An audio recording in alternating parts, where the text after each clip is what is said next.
ಗೆಳೆಯರೇ ನಮಸ್ಕಾರ, ಹೇಗಿದ್ದೀರಿ ಎಲ್ಲರೂ? ಗೆಳೆಯರೇ, ಡಿ ಕೆ ಬ್ರದರ್ಸ್ ದೆಹಲಿಗೆ ಹೋಗಿ ಅವರ ಕೊನೆಯ ಅಸ್ತ್ರವನ್ನ ಬಳಸಿದ್ರು. ಅದು ಕೆಲಸವನ್ನ ಮಾಡಲಿಲ್ಲ. ಕೊನೆಗೂ ಡಿ ಕೆ ಶಿವಕುಮಾರ್ ರಾಜೀನಾಮೆ ಫಿಕ್ಸ್ ಅನ್ನೋದನ್ನ ಖುದ್ದು ಅವರೇ ಹೇಳಿಕೊಳ್ತಾ ಇದ್ದಾರೆ. ಜೊತೆಗೆ ಕಾಂಗ್ರೆಸ್ ಪಕ್ಷದಲ್ಲಿ ಕೆಲಸವನ್ನ ಯಾರೋ ಮಾಡಿದ್ರೆ ಅಧಿಕಾರ ಯಾರಿಗೋ ಸಿಗುತ್ತೆ ಅನ್ನೋದನ್ನ ಹೇಳ್ತಾ ಇದ್ದಾರೆ.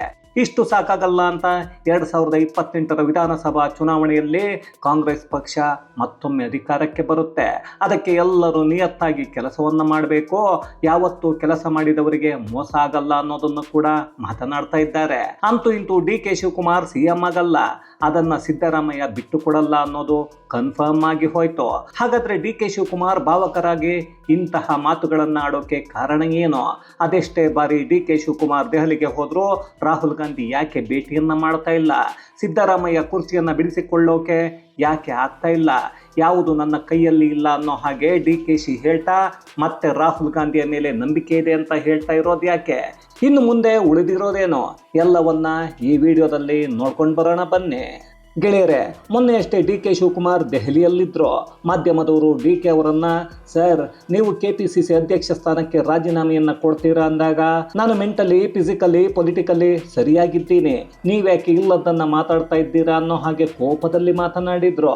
ಆಗ ಗೊತ್ತಾಗಿತ್ತು ಅಲ್ಲೇನೋ ಆಗ್ತಾ ಇದೆ ಅಂತ. ಹಾಗೆಯೇ ಡಿ ಕೆ ಬ್ರದರ್ಸ್ ದೆಹಲಿಗೆ ಹೋಗಿ ರಾಹುಲ್ ಗಾಂಧಿಯನ್ನ ಭೇಟಿಯನ್ನ ಮಾಡ್ತೀವಿ ಅಂತ ಹೋದ್ರೆ ರಾಹುಲ್ ಗಾಂಧಿ ಮಾತ್ರ ಅಣ್ಣ ಮತ್ತು ತಮ್ಮ ಇಬ್ಬರನ್ನು ಭೇಟಿ ಮಾಡಲೇ ಇಲ್ಲ.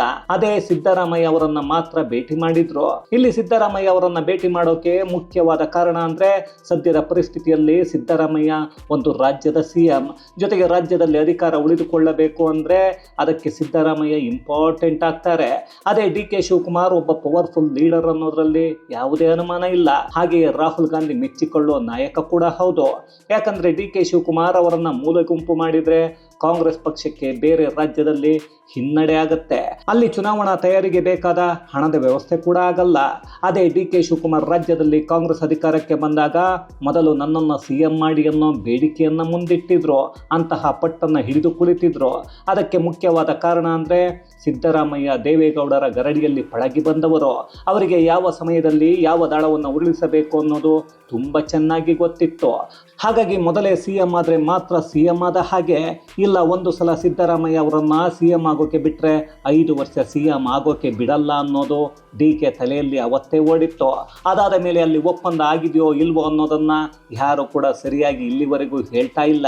ಡಿ ಕೆ ಶಿವಕುಮಾರ್ ಸೇರಿ ಕೆಲವು ಮಂತ್ರಿಗಳು ಹಾಗೆ ಕೆಲವು ಶಾಸಕರು ಮಾತ್ರ ಅಧಿಕಾರ ಹಂಚಿಕೆಯ ಒಪ್ಪಂದ ಆಗಿದೆ ಅನ್ನೋದನ್ನ ಹೇಳಿಕೊಂಡಿದ್ರು. ಈಗ ಬರ್ತಾ ಇರೋ ಮಾಹಿತಿಯ ಪ್ರಕಾರ ಡಿ ಕೆ ಶಿವಕುಮಾರ್ ತಿಹಾರ್ ಜೈಲಿನಲ್ಲಿದ್ದಾಗ ಸೋನಿಯಾ ಗಾಂಧಿ ಅವರನ್ನ ಭೇಟಿ ಮಾಡೋಕೆ ಹೋಗಿದ್ರು. ಆಗ ಕರ್ನಾಟಕದಲ್ಲಿ ಪಕ್ಷವನ್ನ ಅಧಿಕಾರಕ್ಕೆ ತಗೊಂಡು ಬನ್ನಿ, ನೀವೇ KPCC ಅಧ್ಯಕ್ಷ ಮತ್ತು ಮುಖ್ಯಮಂತ್ರಿ ಅನ್ನೋದನ್ನ ಹೇಳಿ ಬಂದಿದ್ರು ಅಂತ. ಅದಾದ ಮೇಲೆ ರಾಜ್ಯದಲ್ಲಿ ಪಕ್ಷ ಮೊನ್ನೆ ಅಧಿಕಾರಕ್ಕೇನೋ ಬಂತು ನಿಜ, ಆದರೆ ಡಿ ಕೆ ಶಿವಕುಮಾರ್ ಸಿಎಂ ಆಗಲೇ ಇಲ್ಲ. ಇಲ್ಲಿಯವರೆಗೂ ನವೆಂಬರ್ ಕ್ರಾಂತಿ ಅನ್ನೋದನ್ನ ಎಲ್ಲ ಮಾಧ್ಯಮಗಳು ಹೇಳ್ತಾನೆ ಇದ್ವು. ಇಲ್ಲಿ ಅದೆಲ್ಲ ಜನರ ಹಾಗೆಯೇ ಮಾಧ್ಯಮಗಳ ಭ್ರಾಂತಿ ಅನ್ನೋದು ಇವಾಗ ಗೊತ್ತಾಗ್ತಾ ಇದೆ. ಅದಕ್ಕೆ ಕಾರಣ ಅಂದ್ರೆ, ಈಗ ಡಿ ಕೆ ಶಿವಕುಮಾರ್ ನಿನ್ನೆ ಮಾಧ್ಯಮಗಳ ಮುಂದೆ ದೆಹಲಿಯಿಂದ ಬಂದು ಕೊಟ್ಟಿರೋ ಹೇಳಿಕೆಗಳು. ಅಲ್ಲೇ ಡಿ ಕೆ ಶಿವಕುಮಾರ್ ಭಾವುಕರಾಗಿ ಪಕ್ಷದಲ್ಲಿ ಕೆಲಸ ಮಾಡೋದು ಒಬ್ರು, ಅದರ ಲಾಭ ಇನ್ನೊಬ್ಬರಿಗೆ. ಆದರೂ ನಾವು ಪಕ್ಷಕ್ಕೆ ನಿಷ್ಠರಾಗಿ ಇರಬೇಕು, ನಿಷ್ಠೆಯಿಂದ ಕೆಲಸವನ್ನು ಮಾಡಬೇಕು, ಅದಕ್ಕಾಗಿ ಕಾರ್ಯಕರ್ತರನ್ನ ಪಕ್ಷಕ್ಕೆ ಸೇರ್ಪಡೆ ಮಾಡಿಕೊಳ್ಬೇಕು. 2028ರ ಚುನಾವಣೆಯಲ್ಲಿ ಕಾಂಗ್ರೆಸ್ ಪಕ್ಷ ಮತ್ತೆ ಅಧಿಕಾರಕ್ಕೆ ಬರುತ್ತೆ ಅಂತ ಹೇಳಿದವರು. ನಂತರ ಯಾರಿಗೂ ಅಧಿಕಾರ ಶಾಶ್ವತ ಅಲ್ಲ, ಇದ್ದಾಗ ಒಳ್ಳೆಯ ಕೆಲಸಗಳನ್ನು ಮಾಡಬೇಕು ಅಷ್ಟೇ ಅನ್ನೋದನ್ನ ಹೇಳಿದ್ರು. ಇದು ಡಿ ಕೆ ಶಿವಕುಮಾರ್ ಯಾರಿಗೆ ಕೊಟ್ಟ ಸಂದೇಶ ಅನ್ನೋದನ್ನ ನಾನು ಏನು ಹೇಳಬೇಕಾಗಿಲ್ಲ.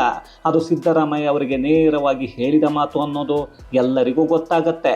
ಅದಾದ ನಂತರ ನಾನು ಮಾರ್ಚ್ ತಿಂಗಳಲ್ಲಿ KPCC ರಾಜ್ಯಾಧ್ಯಕ್ಷ ಸ್ಥಾನಕ್ಕೆ ರಾಜೀನಾಮೆಯನ್ನ ಕೊಡ್ತೀನಿ ಅನ್ನೋದನ್ನ ಕೂಡ ಹೇಳ್ಕೊಳ್ತಾರೆ. ಅಂತೂ ಇಂತೂ ಕೊನೆಗೆ ಡಿ ಕೆ ಶಿವಕುಮಾರ್ ಅವರ KPCC ಅಧ್ಯಕ್ಷ ಸ್ಥಾನ ಇರಲ್ಲ ಅನ್ನೋದು ಗ್ಯಾರಂಟಿ ಆಗ್ತಾ ಇದೆ. ಈ ಮಾತನ್ನ ಕೇಳಿ ಬಹಳಷ್ಟು ಮಾಧ್ಯಮಗಳು ಡಿ ಕೆ ಅವರಿಗೆ ಸಿಎಂ ಕುರ್ಚಿ ಸಿಗಬಹುದು ಅನ್ನೋ ಸಂದೇಶವನ್ನ ಹೈಕಮಾಂಡ್ ಕೊಟ್ಟಿರುತ್ತೆ. ಹಾಗಾಗಿ KPCC ಅಧ್ಯಕ್ಷ ಸ್ಥಾನಕ್ಕೆ ರಾಜೀನಾಮೆಯನ್ನ ಕೊಡ್ತೀನಿ ಅಂತಿದ್ದಾರೆ ಅನ್ನೋದನ್ನ ಹೇಳ್ತಾ ಇವೆ. ಇಲ್ಲಿ ಎಲ್ಲವನ್ನ ಸರಿಯಾಗಿ ಗಮನ ಇಟ್ಟು ನೋಡಬೇಕು. ಡಿ ಕೆ ಶಿವಕುಮಾರ್ ಮಾಧ್ಯಮಗಳ ಮುಂದೆ ಹೇಳಿಕೆಯನ್ನ ಕೊಡುವಾಗ ತುಂಬ ಭಾವುಕರಾಗಿ ಕೆಲಸ ಮಾಡೋದು ಒಬ್ಬರು, ಲಾಭ ಇನ್ನೊಬ್ಬರಿಗೆ ಅನ್ನೋದನ್ನ ಹೇಳಿದ್ರು. ಅದೇ ಡಿ ಕೆ ಶಿವಕುಮಾರ್ ಅವರಿಗೆ ಸಿಎಂ ಕುರ್ಚಿ ಸಿಗುತ್ತೆ ಅನ್ನೋದಾಗಿದ್ರೆ ಲಾಭ ಇನ್ನೊಬ್ಬರಿಗೆ ಅನ್ನೋ ಮಾತನ್ನ ಆಡ್ತಾ ಇದ್ರ? ಯೋಚನೆ ಮಾಡಿ. ಅಲ್ಲಿಗೆ ಡಿ ಕೆ ಶಿವಕುಮಾರ್ ಕೊನೆಗೂ KPCC ರಾಜ್ಯಾಧ್ಯಕ್ಷ ಸ್ಥಾನವನ್ನು ತ್ಯಜಿಸಬೇಕಾದ ಪರಿಸ್ಥಿತಿ ಬಂದಿದೆ. ಕೊನೆಗೂ ಮಾರ್ಚ್ ತಿಂಗಳಿಂದ DKಶಿ ಕೇವಲ ಕರ್ನಾಟಕ ರಾಜ್ಯದ ಉಪಮುಖ್ಯಮಂತ್ರಿ ಮಾತ್ರ. ಮುಂದೆ KPCC ಅಧ್ಯಕ್ಷರಾಗಿ ಸತೀಶ್ ಜಾರಕಿಹೊಳಿ ಆಯ್ಕೆ ಆಗೋ ಎಲ್ಲ ಸಾಧ್ಯತೆಗಳು ಇವೆ. ಹಾಗೇನಾದರೂ ಆಗಿದ್ದೇ ಆದರೆ ಮತ್ತೆ ರಾಜ್ಯ ಕಾಂಗ್ರೆಸ್ ಅಧ್ಯಕ್ಷರಾಗಿ ಸಿದ್ದರಾಮಯ್ಯ ಆಪ್ತರೇ ಬರ್ತಾರೆ. ಅದಾದ ಮೇಲೆ ಸಂಪುಟ ಸರ್ಜರಿ ಆದರೆ ಆಗ ಕೂಡ ಸಿದ್ದರಾಮಯ್ಯ ಅವರ ಆಪ್ತರೇ ಮತ್ತೆ ಮಂತ್ರಿಗಳಾಗಿ ಬರೋ ಸಾಧ್ಯತೆಗಳು ಹೆಚ್ಚಾಗಿ ಕಾಣಿಸ್ತಾ ಇವೆ. ಆಗ DK ಶಿವಕುಮಾರ್ ಮೂಲೆ ಗುಂಪಾಗಿ ಹೋಗ್ತಾರೆ. ಅದೇ ಕಾರಣಕ್ಕೆ DK ಭಾವುಕರಾಗಿ ಮಾತನಾಡ್ತಾ ಇದ್ದಾರೆ. ಇನ್ನು ದೆಹಲಿಗೆ ಅದೆಷ್ಟೇ ಬಾರಿ ಹೋದರೂ DK ಬ್ರದರ್ಸ್ಗೆ ಸಿಗ್ತಾ ಇರೋದು ಕೇವಲ ಮಲ್ಲಿಕಾರ್ಜುನ್ ಖರ್ಗೆ ಮಾತ್ರ. ರಾಹುಲ್ ಗಾಂಧಿ ಭೇಟಿಯನ್ನ ಮಾಡ್ತಾನೇ ಇಲ್ಲ. ಮಲ್ಲಿಕಾರ್ಜುನ್ ಖರ್ಗೆ AICC ಅಧ್ಯಕ್ಷರು ಅನ್ನೋದು ನಿಜ, ಆದರೆ ಅವರ ಕೈಯಲ್ಲಿ ಯಾವುದೇ ನಿರ್ಧಾರ ಮಾಡೋ ಅಧಿಕಾರ ಇಲ್ಲ. ಯಾವುದೇ ನಿರ್ಧಾರ ಮಾಡೋದೇ ಆದರೂ ರಾಹುಲ್ ಗಾಂಧಿಯೇ ಮಾಡಬೇಕು. ಅಲ್ಲಿ ಹಾಗೇನಾದರೂ ರಾಹುಲ್ ಗಾಂಧಿ ಭೇಟಿಯನ್ನು ಮಾಡಿದ್ದೇ ಆದರೆ ನೇರವಾಗಿ CM ಕುರ್ಚಿಯನ್ನು ಬಿಡಿಸೋಕೆ ಆಗಲ್ಲ ಅನ್ನೋದನ್ನು ಹೇಳೋ ಧೈರ್ಯ ಇಲ್ಲ. ಅದೇ ಕಾರಣಕ್ಕೆ ರಾಹುಲ್ ಗಾಂಧಿ DK ಶಿವಕುಮಾರ್ ಅವರನ್ನು ಭೇಟಿ ಮಾಡ್ತಾ ಇಲ್ಲ. ಅದೇ ಸಿದ್ದರಾಮಯ್ಯ ಅವರನ್ನು ಮಾತ್ರ ಪದೇ ಪದೇ ಭೇಟಿ ಮಾಡ್ತಾನೆ ಇದ್ದಾರೆ. ಅಲ್ಲಿಗೆ ಹೈಕಮಾಂಡ್ DK ಶಿವಕುಮಾರ್ ಅವರಿಗೆ ಒಳ್ಳೆಯ ಮರ್ಯಾದೆಯನ್ನ ಕೊಡ್ತಾ ಇದೆ ಅನ್ನೋದು ಗೊತ್ತಾಗ್ತಾ ಇದೆ. ಹಾಳಾಗಿ ಹೋಗ್ಲಿ, DK ಶಿವಕುಮಾರ್ BJPಗೆ ಹೋಗ್ತಾರಾ ಅಂದ್ರೆ ಖಂಡಿತ ಹೋಗಲ್ಲ.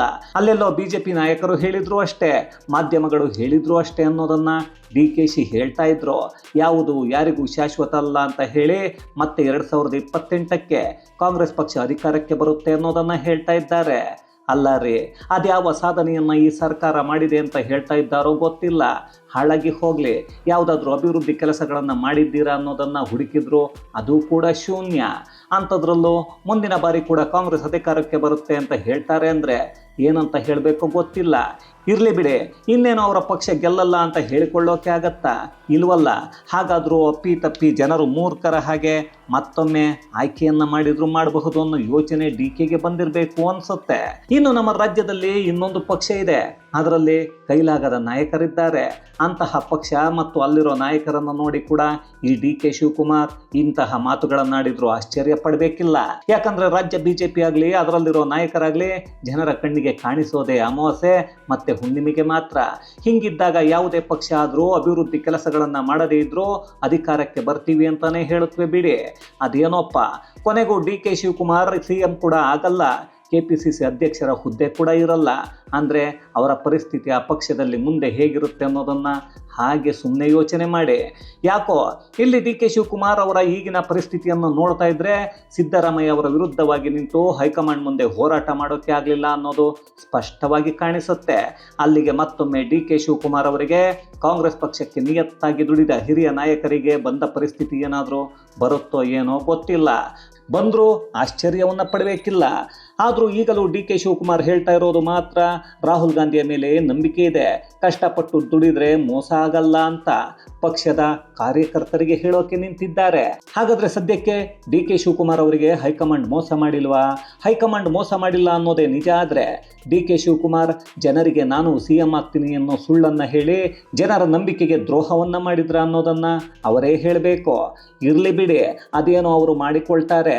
ಈಗ ಸದ್ಯಕ್ಕೆ ರಾಜಕೀಯ ಪಂಡಿತರು ಹೇಳ್ತಾ ಇರೋದು ಕೊನೆಯ ವರ್ಷ ಅಂದರೆ 2028ರಲ್ಲಿ ಚುನಾವಣೆ 6 ತಿಂಗಳು ಇದ್ದಾಗ ಕಾಂಗ್ರೆಸ್ ಹೈಕಮಾಂಡ್ ಮಲ್ಲಿಕಾರ್ಜುನ ಖರ್ಗೆ ಅವರಿಗೆ CM ಪಟ್ಟವನ್ನು ಕಟ್ಟಿ ದಲಿತ CM ಅನ್ನೋದನ್ನು ಹೇಳಿಕೊಂಡು ಚುನಾವಣೆಗೆ ಹೋಗೋಕೆ ನೋಡ್ತಾ ಇದೆ ಅಂತ.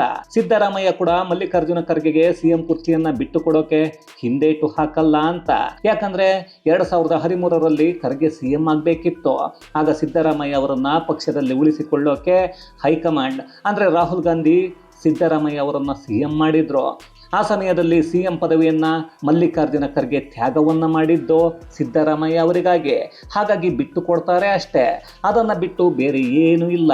ಒಟ್ಟಿನಲ್ಲಿ ಈ ನವೆಂಬರ್ ಕ್ರಾಂತಿ, ಸಂಕ್ರಾಂತಿ ಕ್ರಾಂತಿ, ಶಿವರಾತ್ರಿ ಕ್ರಾಂತಿ ಎಲ್ಲವೂ ಬರೀ ಭ್ರಾಂತಿ ಅಷ್ಟೇ.